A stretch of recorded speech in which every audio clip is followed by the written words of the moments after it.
Welcome to the Generous Business Owner Podcast, where business owners gain inspiration and encouragement to live a legacy, not just leave one.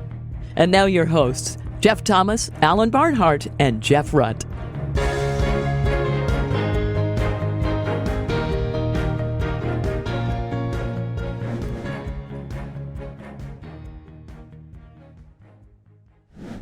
Welcome, everybody, to this week's Generous Business Owner Podcast. My name is Jeff Thomas, and I have my co-host with me today, Jeff Rutt. Say hello to the people, Jeff. Hello to the people. Hello to the people. Power to the people. This is we're just kind of getting into election season, so power to the people. And we have a very special guest with us today, Greg Holsinger. Say hello, Greg. Hi, everyone. Greg, this is going to be a lot of fun. We have people that have had different experiences. Greg had a big corporate career and then took over a family business and then had an exit. So we got all the bases covered today. So this is going to be a lot of fun. It sounds like we need 3 episodes probably, but we'll do as much as we can today. Jeff, you want to kick us off? Yeah. Thank you, Jeff. Greg, start us off with what was it like growing up in Greg's house, and tell us a little bit about the early days of Greg, maybe spiritual formation of your heart of generosity, and then your faith walk. Sure, and it's great to be here. I'm from Central Pennsylvania originally. We spent time in my youth in New England and then settled back into Pennsylvania. But I was very fortunate to grow up in a Christian environment, Christian family, come from a line of educators, farmers, and I believe my great-grandfather was a pastor. So conservative Central Pennsylvania, there were 4 of us in our family. My mom and dad were married when they were very young. They were sophomores in college. And so I was the first of 4, as you can imagine, if they're in college and being parents, it was, not extravagant family life in our early years, but great family life. We went to church, and we then moved to New England. My father was in consumer packaged goods, and we ended up moving back to Pennsylvania because my parents wanted to raise us in Central Pennsylvania with the Christian environment that they were brought up in, which was Anabaptist Church of the Brethren. Okay. Yeah. So in my young life, we were involved in church in a lot of ways. We sang in the choirs. My mom led the youth choir. My father and mother both sang in the choirs, and we had a lot of I think some good examples of them of giving their time and talents and willingness to be there. I was also exposed to my mom's wanting to show Christian love. She would invite challenged people that we had met either through church or in the community for dinner to our home. And that was really neat. I can remember in Massachusetts having a woman by the name of Wilhelmina that would come to our home every Thursday night. And we would, as kids, kind of laugh, because she would do kind of rude things at the table. But, this was the showing of Christian love to people that were really challenged. So that in later life, that was quite an imprint on. I had something to look back and really see how we should emulate and give Christian love. So very blessed to have that early church environment. I was baptized in a creek in Central Pennsylvania, and that was a pretty moving experience. And so from that, I started wandering, and I wandered pretty far from the church. Went to college. Sports were always a big part of my youth. We played football and basketball in high school, and that was big. I tried my hand at basketball in college. I didn't go too far. I found my ceiling. And my brother passed, who was a year younger than me, right about that time, and I kept wandering. And God really had no elbow room in my life. God really had no part in what I was doing. And It really wasn't until I moved. I was in consumer packaged goods then, and was moved around the country, ended up on the West Coast, and came home for vacation one time, and my mom said, I'm interested in growing the business, and I helped her from a marketing standpoint do some direct mail, and Harley Davidson answered, the motorcycle company, and that really piqued my interest. And so I started conversing with Harley Davidson from the West Coast, and they were based in York, Pennsylvania. At least their manufacturing plant was, that Yeah. had interest. And so before you knew it, I was moving home and joining my mom's very small company, which was a childcare business. And so that was my start with Ugrow, and that was 1995. But I guess getting back to the Christian life, it just really was not part of my day to day. I believed that I was a Christian. I Mm. believed that I would go to heaven, but it really wasn't. I didn't pray. I didn't attend church. I had no Christian community to lean on. So yeah, that was my story at that time. Wow. It sounds like, though, it's interesting that the way you described your mom, the way she treated some of the other folks that you had in your home, that with compassion, with empathy, and with really, you could say, generosity. Yeah, it was a great model for us as kids, and I don't know that we recognized it at that time. We were Right. pretty young, but what my dad would come home from work, and it was almost more work to entertain someone who's challenged, but yet Yeah. this is showing Christian love. Hmm. Yeah. Wow. Which Church of the Brethren was it that We you? were at the Palmyra Church of the Brethren. Oh, wow. Yeah. Okay. Hmm. Yeah. Yeah. Similar, yeah, wow. I got to catch up with you offline. I could do the Lancaster County game and who's who in farming and in churches and just your background. But take us through some of those college years, how you met your wife, starting a family. Take us through some of those years. Sure. College years were a lot of fun. Jeff, I attended Elizabethtown College. I thought I could play basketball there in Division III, and yet I did find my ceiling and ended up not playing. Uh, but it was a great time. It was a small school, great friends that I still have till to today. Really enjoyed my 4 years there. Graduated from there and started my career in General Foods Corporation and consumer product goods, and was really, let's pause there for a second. Started my career with General Foods Corporation in the consumer packaged goods industry, and it was a great start for me. I think it was great in that I could kind of learn on someone else's dime. If I look back, you're learning how to operate as an adult. You're learning how to operate in business. You're learning how to talk and communicate. And at that time, there wasn't a lot of electronic communication going on. This is 1984 when I graduated college, so but it was a great environment. I got promoted a couple of times. I left General Foods and went to the AC Nielsen company, the TV ratings people. Spent some time with them, enjoyed that. Did my first bit of true marketing, and that was to the Hispanic market at that time in California. And then from there, I went to a company called Helene Curtis, and they're the shampoo people, Suave shampoo, for example, and was involved. They're based in Chicago, and was working with them out of California. And that's about that time then I got interested in my mom's company. So, okay, so we make that transition now. Did you get married along the way? When did that all happen in the family come along? Yeah, I met my wife Gina in 1995. We met at the beach in New Jersey, where we now have a home. And There you so go. we met in Avalon, New Jersey, and it's always been a special place for us. But that's where we met, and we met later in life. Neither of us had been married, and we met when we were both 34. And so we proceeded to uh, pretty quickly get married, start a family, and been very blessed in that regard. We have three daughters. And that's when you had moved back, right? So 95, that's about the same time as you got involved in the family business, right? So which came first? The family business? Is that what got you back to the East Coast?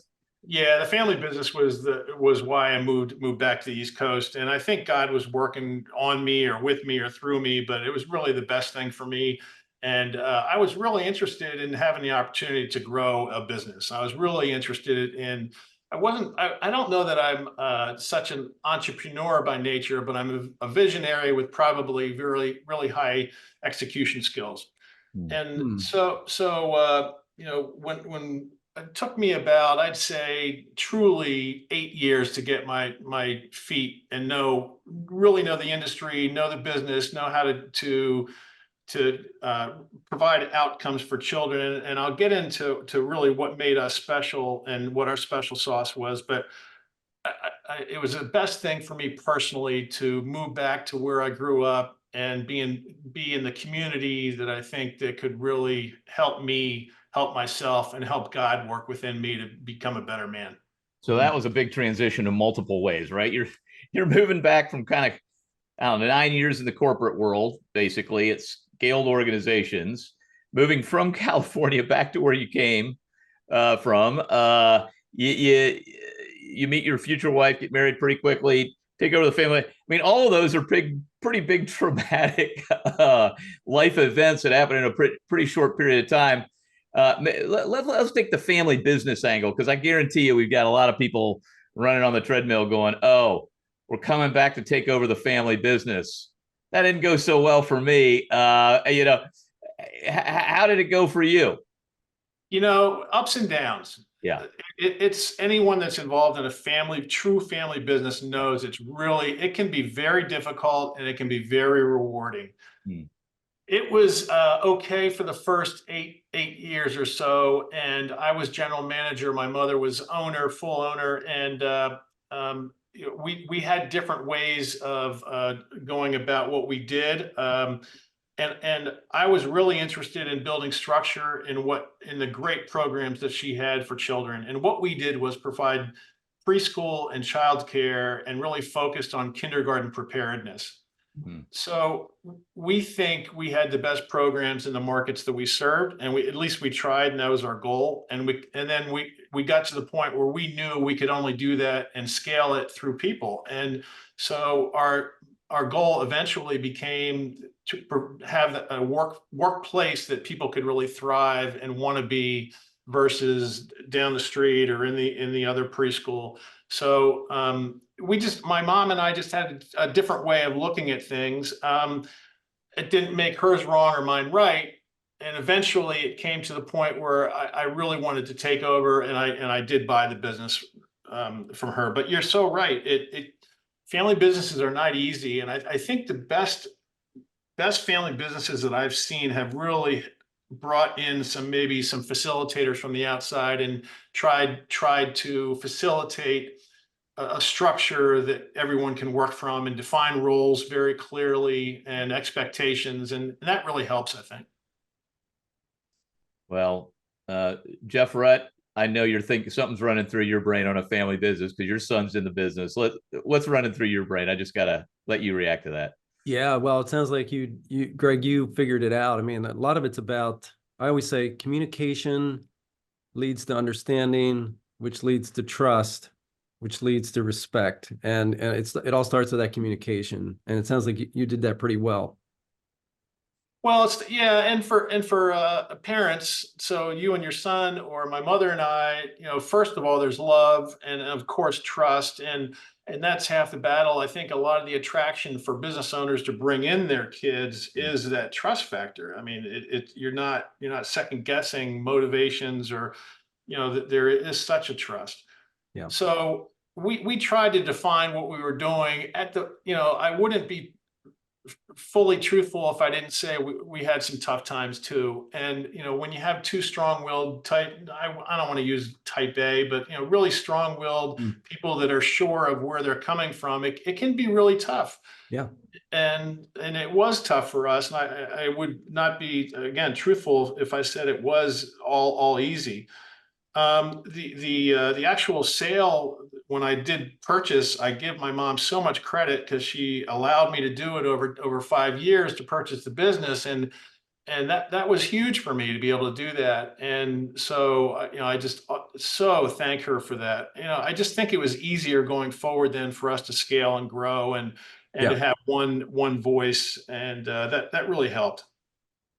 Yeah, having her let go, right? Where that role got defined. So it's not, which person do I follow?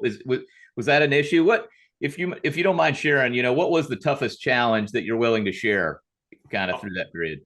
Well, Jeff, you hit the nail on the head. Having the one voice, having two voices is tough. And if someone's if an organization's used to asking someone, which way to go, and then the second person's trying to say, we want to go this way, but the first person's trying to say, we want to go that way, that was the toughest part. It really was. And then it undermines the trust and love that you have as parent and son. And Mhm.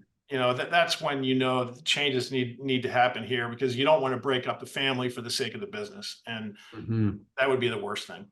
Mhm. So how many years were you involved in the business you grow? It ended up being 26 years. 26. So what year did you exit? I exited 3 years ago at the end of 2020. Okay. Now that's a that's a whole That's- nother can of worms. We that's got so gotta many things be- to talk about. Okay. It's got to So be a we- story there. Yeah, go ahead and tell that story. We're here. Let's do it. On the sale? Yeah. Okay, so In I think COVID, in the middle of COVID. Oh, Oh, wow. you're so right, Jeff. Oh, wow. This is really interesting, and I was in the CEO peer group called Vistage for 16 years, and this story has made its rounds in Vistage. Let me back up. I think God was nudging me in retrospect to do something different. I'm one of those people that are 100% in on anything, and even though my faith walk had increased quite a bit, and I had been involved very much in my local church, and treasurer for 12 years, and I'm still earning my way into heaven. And so I think God's nudging me to be a different person. And so all of a sudden I meet an investment banker, and pretty soon I've signed a contract with an investment banker to market our company. And I had interviewed 5 investment bankers from New York and I guess Baltimore and Philly, and I ended up with one at Birmingham, Alabama. That's who I went with, and of all places. And little did I know, the founder was a Christian. I didn't know it. And in retrospect, it was perfect. But they marketed our company, and I had a deal, right? I had a deal with a company. There's the number 9 player in our industry. I had grown Ugro to be number 40 in the country. And so the number 9 player approached, they made an offer, and I think we had over 20 offers at that time. Wow. And Wow. this was a really good offer. I thought I liked the company. There was a lot about the synergies that worked well. And so my wife and I took a month trip to Florida, and we had an LOI in place, and the deal was going to happen by April 1st. And this was in 2020. This was the tail end of 2019, heading into 2020. And all of a sudden COVID starts. And our deal, it was backed by JP Morgan, and the deal fell apart. The world fell apart, and all of a sudden my company went from a 96% occupancy to 10% occupancy overnight. Oh my gosh. Overnight. I mean, when I say overnight, it was less than 2 weeks. Yeah. Oh yeah. And I know a lot of companies were in the same boat, and the world closed up. And so we ended up providing, I guess we had about 9% of our students stayed because they were involved with emergency services, and we kept about 4 or 5 of our schools open at the time. The rest were closed. It was just a really tough time, as you all know. Anybody listening knows it was a tough time as a business owner. Some businesses were okay, some industries were okay, but service industries were just hit hard. So we were in essence shut down. And so I grouped our senior team, and I grouped the next level of management, and we stayed, and we met every day, and I think I worked harder that spring than I've ever worked to get our company prepared to come back from COVID. And we did. We opened up, I believe the date was June 9th of 2020, after having been closed down since March. And we reopened. We maintained about 83% of our client base that had left us. And so we had to convince them that we were safe, and it was okay to come back. And oh my goodness, praise God, we were able to do it. I wasn't sure how I was going to get past 4th of July, actually. So I just really wasn't sure how we were going to get. So we went from having a sale of the business to not knowing if the business was going to survive. Wow. What states were you in, Greg? Only Pennsylvania, Just Jeff. all in Pennsylvania. Yeah, 14 locations. I'm sure you know this. You always got to be number one in something. Pennsylvania, I think, was number one in shutting down the most businesses. At least that's what we were a part of a builder group of builders all over the country, and it was us in Michigan. We're gunning for first place on having the most businesses shut down. Yeah, it's such a shame. And anyway, we all know what it was like. Yeah. We came back though, and I give our team a lot of credit. We all worked hard to and again, we had to convince our parents that it was safe to come back. Right. I think if you can kind of remember how things were then, Oh yeah. no one knew how dangerous it was. Right. But luckily, children weren't that affected that much through COVID. Right. They Yeah. really weren't. Right. So It was so okay. So what's happening? What's the discussion like with the buyer through all this? buyer was having its own problems nationally. Nope. They had hundreds and hundreds of units, and they were really having problems nationally. So long story short, we went back out to market. Okay. Yeah, we went back out to market same year. Well, it's about 12 months later, but we went back out to market in August of 2020. By October of 2020, we had 16 offers again. And this time the number two player came and called the Learning Care Group, and they put a great offer in for us. I met with their senior team, and they flew out to Hershey to meet me, and just I thought it was a great situation for the company. I really still felt it was the right way to go, and I still do today. I think it was the right thing to do. And so we concluded our sale 12/31 of 2020, got done pretty quick. And so as of January 1st, I was unemployed for the first time. Yeah. And we deal with a lot of business owners selling companies. That's kind of our niche in the wealth management business, and who want to be generous. And it is a very dangerous time for business owners after they sell. The issues of identity and all those things, usually not a money problem, but as some psychologist that we've dealt with over the years with families says, when you move that mobile, everything shakes.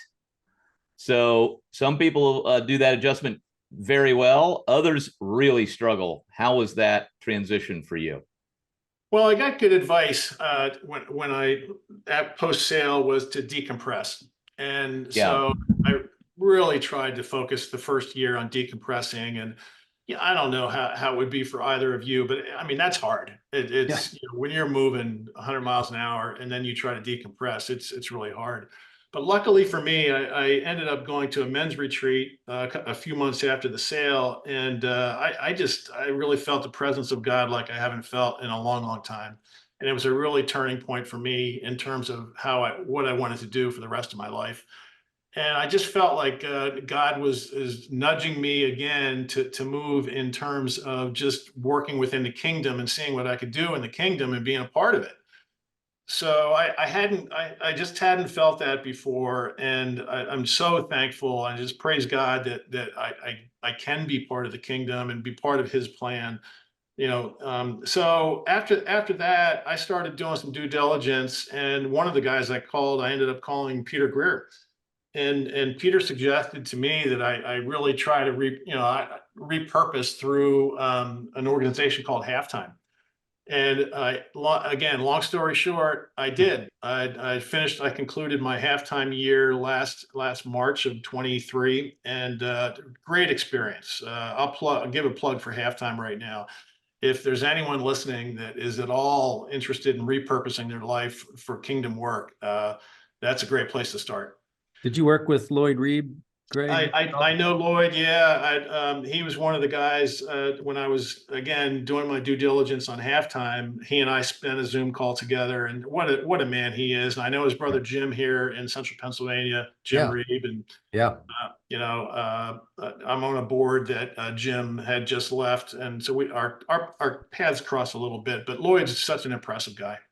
He sure is. Yeah. And he's been able to coach and mentor. He's very wise at the way he asks questions and really draws out what's important in your life. We've had him on the podcast. Yes, we sure For the did. listeners, Yeah. go back Check and out. listen. We'll put in the notes. We'll put in the notes which episode that was. But I too would encourage you, if you've never read the book Halftime or Success to Significance, we'll put that in the show notes as well. Just had a huge impact on my life as well. And Greg, I couldn't agree more. So, Greg, what were the big things you got out of that? What were the big headlines out of Halftime for you specifically? Well, you focus on a roadmap, and that appealed to me quite a bit coming out of the business, because I was involved in one of the things I prided myself in my business was the business plan that we lived by. We adopted the EOS plan that helped us grow, and the entrepreneurial operating system for those who don't know EOS. And I appreciated that Halftime had a roadmap that you really focused on, and then the platform that I came out of that I'd like to try to work on. I'm still working on it. It's not a fully finished version. I don't know that anybody's life is fully finished, but I fell back on the three values that I've always had within my company, and so which for my company was really to serve, to grow, and to be positive. Those are the three values we had at UGrow. And what I've done is my service life here in the kingdom. I do some local outreach with a commercial property that I have here in Hershey, and I provide event space for Christian organizations free of charge.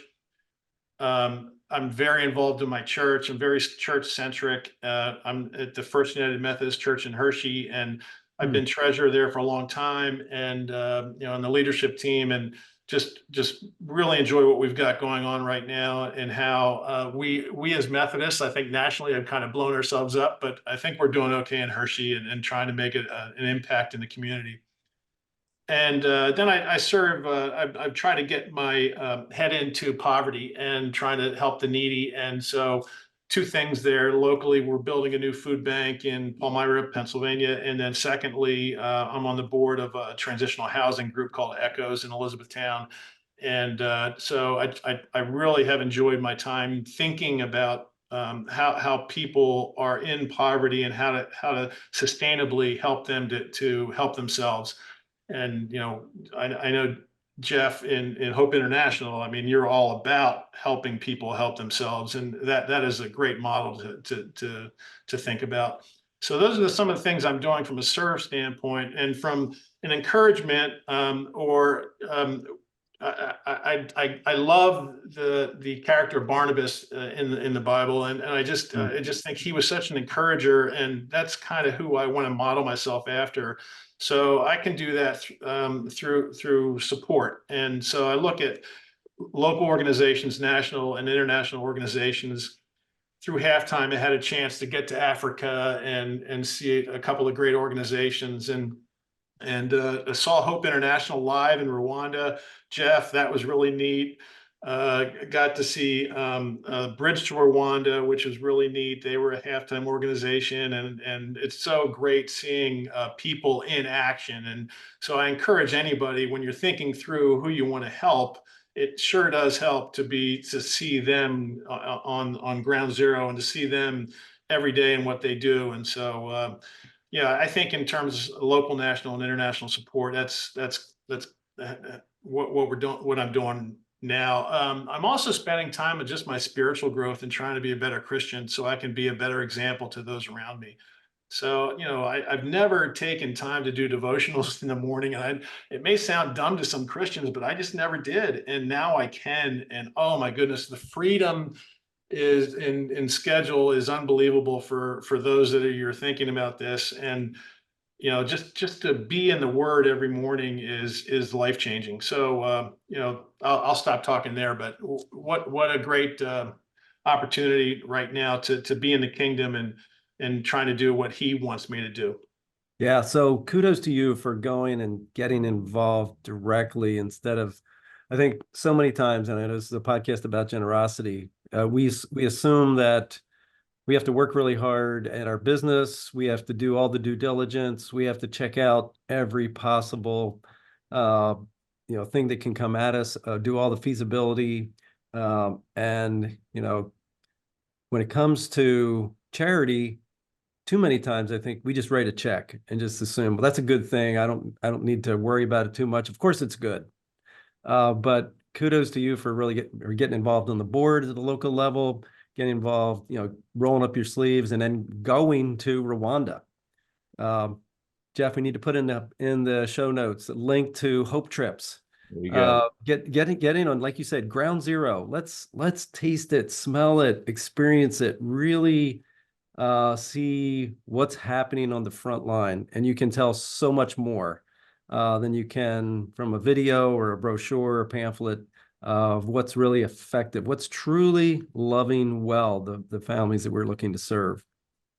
Hey, Greg, you talked about this. You hinted at this early in our discussion here, but I thought it was really interesting that you're focused on poverty, and it makes me think about that story sitting around the dinner table that you kind of alluded to earlier. Have you talk about connecting those dots if they should be connected?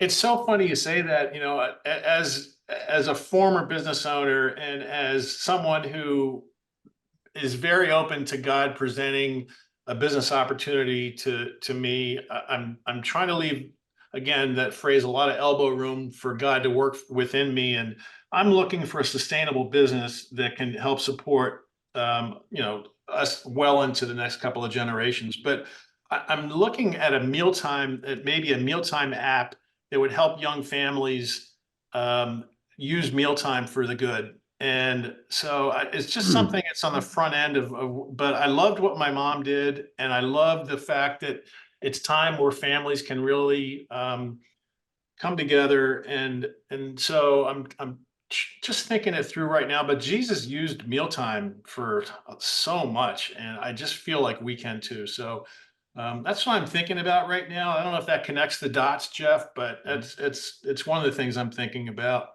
Well, I think that's been one of the most fun things that I've personally enjoyed from doing this podcast. It's just to me amazing, unlimited creativity from God, the way He takes everyone through unique experiences. And like you said, it's like, hey, I'm just a kid. I'm just showing up at dinner. I'm not inviting these people. And that was a very unique experience. Very few people have those kind of folks sitting around the dinner table with their family.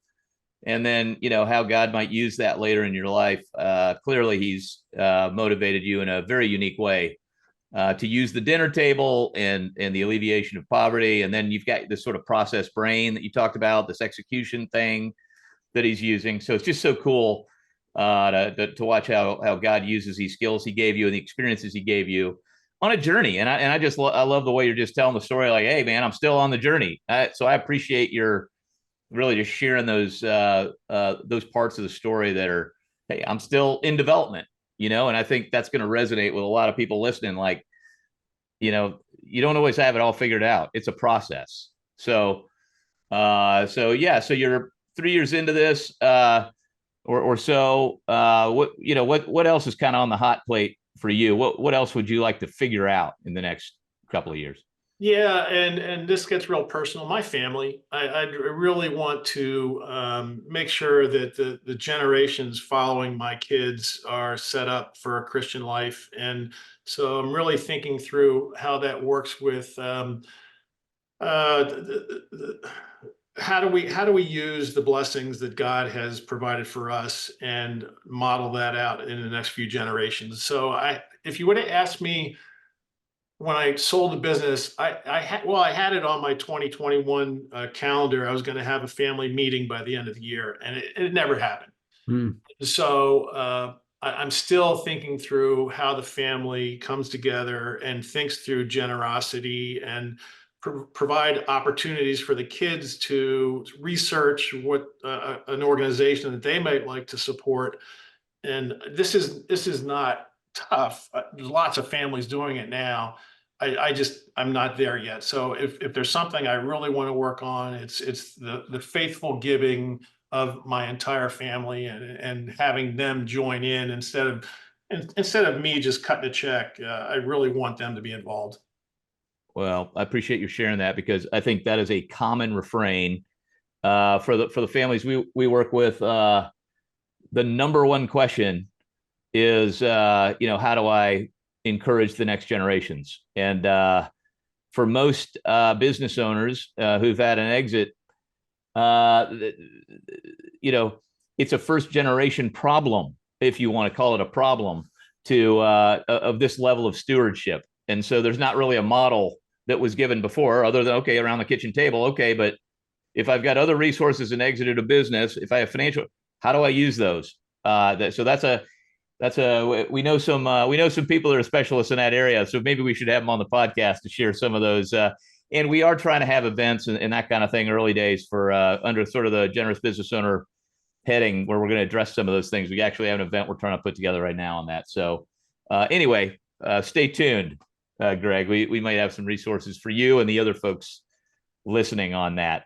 As we sort of get to the end of our time together, Jeff, you want to kind of ask maybe our final question? Yeah, what's one idea that you would share, or one thought you would share with our listeners that would be beneficial for them? Is there maybe a different place on that roadmap that you described earlier, but would be a helpful, helpful piece of advice? Yeah, I think I'll say two if you don't mind, Jeff. I think the first is that any giving, and this is probably not a new thought, but it's really for you and not from you. And Mm-hmm. we all get so much more out of giving, whether it's our Yeah. time, talents, or resources. It's just a multiplying effect of what you get back. So even in your business, if there are business owners listening, some of the biggest joys I've ever had is hearing how grateful employees were for the positive work environment. And so, Mhm. that's just such a neat thing that you're going to get it back. And then I guess secondly, fight any correlation you might have between gifts and worthiness. Hmm. You know, go from I am worthy to God is good. And Hmm. I'm not worthy. God provided this. We are so blessed, and so God is good. And that's hard, and you need to fight it. And we're all human beings, and we just need to fight that correlation.